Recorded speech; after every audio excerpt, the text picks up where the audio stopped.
Nenek moyangku seorang pelaut. Ada teman-teman jadi malu deh.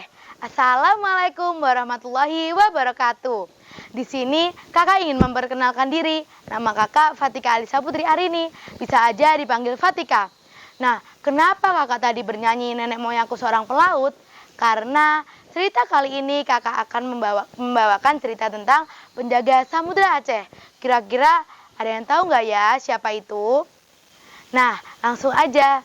Kisah Laksamana Malahayati.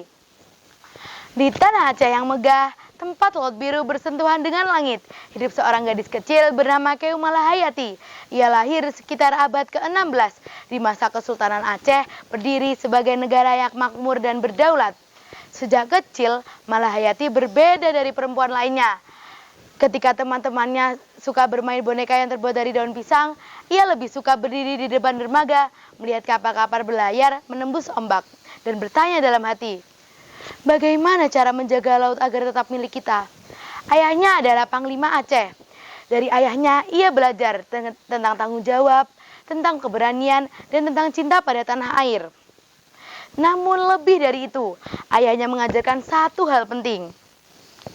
Kekuatan sejati seorang pemimpin bukan di pedang, tapi dalam hati dan pikirannya. Kata-kata itu tertanam pada Malahayati muda. Ia belajar dengan tekun, menulis, membaca, dan berhitung. Dan juga mempelajari strategi laut di Aceh Baitur Rahman Naval Academy, tempat para calon pemimpin armada dilatih. Malahayati itu menjadi perempuan yang cerdas, tangguh, dan berwibawa.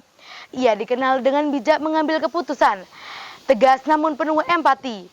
Ketika banyak orang menganggap laut adalah tempat bagi laki-laki, Malahayati membuktikan bahwa laut adalah tempat yang berani menjaga kebenaran.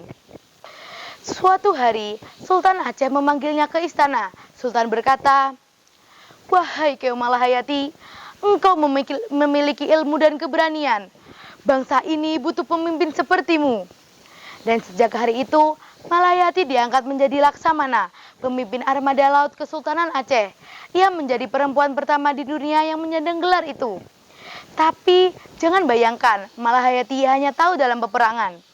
Ia lebih sering mengajarkan strategi, kedisiplinan, dan tanggung jawab, dan mendidik pasukan lautnya untuk tidak sekedar berani, tetapi juga bermoral dan berakhlak. Ia sering berkata, "Kita bukan hanya penjaga laut, tapi penjaga kehormatan negeri."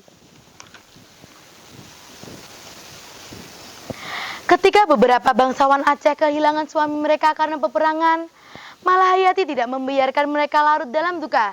Ia mendirikan pasukan Inong Bale, yang berarti janda-janda pahlawan. Namun, pasukan itu bukan untuk hanya membalas dendam.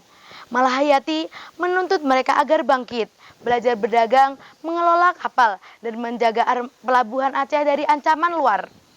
Dengan bijak ia berkata, "Kehilangan bukan akhir dari perjuangan, dari air mata akan tumbuh keberanian." Hari demi hari, Malahayati menjadi simbol bagi rakyat Aceh. Ia memimpin dengan kejujuran dan dihormati tidak hanya oleh tentaranya, tetapi oleh para pedagang, ulama, dan rakyat kecil. Setiap hari, ia berjalan di pantai Ulelehe, melihat ombak bergulung dan berdoa, "Ya Allah, lindungilah negeriku. Jadikan laut ini saksi bahwa kami menjaga amanah-Mu." Kabar tentang kebijaksanaan Malahayati tersebar kemana-mana.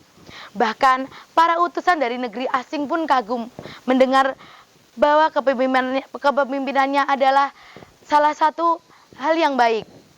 Ia tidak menolak mereka dengan pedang, tapi menyambut dengan kata-kata yang lembut dan penuh wibawa. "Aceh bukan bangsa yang haus perang," katanya, "tapi bangsa yang ingin hidup dengan kehormatan." Dan karena sikap itulah, Aceh tetap disegani di antara bangsa-bangsa lainnya. Malahayati wafat sekitar tahun 1606, tapi hingga kini namanya tetap harum sebagai simbol perempuan pemimpin, bijak dan tangguh. Ia tidak dikenal karena banyak menaklukkan musuh, tetapi karena mampu menaklukkan ketakutan dan keputusasaan. Laksamana Malahayati mengajarkan kita bahwa laut bukan sekedar ombak dan garam, tapi juga cermin keberanian dan ketulusan. Ia adalah perempuan yang memimpin dengan kepala dingin, berjuang dengan hati yang lembut, dan berkorban tanpa pamrih. Kepemimpinan bukan tentang kekuasaan, tetapi tentang keberanian untuk menjaga kebenaran. Laksamana Malayati membuktikan bahwa perempuan yang berilmu, beriman, dan berani dapat melindungi bagi bangsanya, tanpa harus mengangkat pedang. Sampai sini cerita yang bisa kakak sampaikan. Wassalamualaikum warahmatullahi wabarakatuh.